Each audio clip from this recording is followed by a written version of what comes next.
جنہوں نے اپنے دین کو تماشا اور کھیل بنا رکھا تھا اور دنیا کی زندگی نے ان کو دھوکے میں ڈال رکھا تھا، تو جس طرح یہ لوگ اپنے اس دن کے آنے کو بھولے ہوئے اور ہماری آیتوں سے منکر ہو رہے تھے، اسی طرح آج ہم بھی انہیں بھلا دیں گے۔ اور ہم نے ان کے پاس کتاب پہنچا دی ہے جس کو علم و دانش کے ساتھ کھول کھول کر بیان کر دیا ہے، اور وہ مومن لوگوں کے لیے ہدایت اور رحمت ہے۔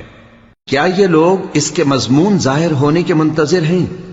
جس دن اس کا مضمون ظاہر ہو جائے گا تو جو لوگ اس کو پہلے سے بھولے ہوئے ہوں گے وہ بول اٹھیں گے کہ بے شک ہمارے پروردگار کے رسول حق لے کر آئے تھے، بھلا آج ہمارے کوئی سفارشی ہیں کہ ہماری سفارش کریں، یا ہم دنیا میں پھر لوٹا دیے جائیں کہ جو عمل بد ہم پہلے کرتے تھے وہ نہ کریں بلکہ ان کے سوا دوسرے عمل کریں۔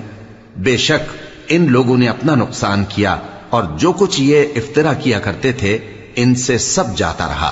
کچھ شک نہیں کہ تمہارا پروردگار اللہ ہی ہے جس نے آسمانوں اور زمین کو 6 دن میں پیدا کیا، پھر عرش پر جلوہ افروز ہوا۔ وہی رات کو دن کا لباس پہناتا ہے کہ وہ اس کے پیچھے دوڑتا چلا آتا ہے، اور اسی نے سورج اور چاند اور ستاروں کو پیدا کیا، سب اس کے حکم کے مطابق کام میں لگے ہوئے ہیں۔ دیکھو سب مخلوق بھی اسی کی ہے اور حکم بھی اسی کا ہے۔ اللہ رب العالمین بڑی برکت والا ہے۔ لوگوں اپنے پروردگار سے عاجزی سے اور چپکے چپکے دعائیں مانگا کرو، وہ حد سے بڑھنے والوں کو دوست نہیں رکھتا۔